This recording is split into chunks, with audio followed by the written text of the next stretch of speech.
Bienheureux les miséricordieux, ils obtiendront miséricorde. Matthieu 5, 7. De la miséricorde, on dit qu'en Dieu, elle surpasse toutes ses œuvres, et c'est pourquoi un homme miséricordieux est un homme véritablement divin. Car la miséricorde naît de la charité et de la bonté.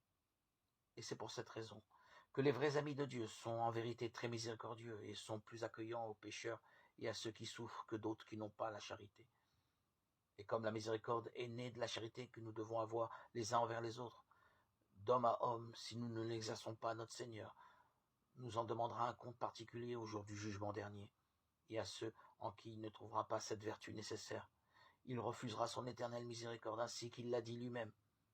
Et il ne fera état d'aucune perfection, se bornant à les blâmer de ne pas avoir été miséricordieux. Cette miséricorde ne consiste pas seulement en dons, mais elle s'exerce aussi à l'égard de toutes les souffrances qui fondent ou peuvent fondre sur ton prochain.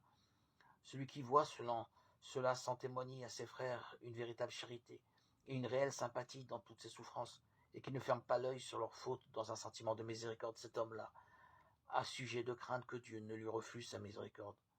Car à la mesure dont tu auras mesuré, à la même mesure on te mesurera à ton tour. Matthieu 7, 2. Aussi, que chacun se garde de juger ou de condamner son prochain s'il veut échapper à la damnation éternelle.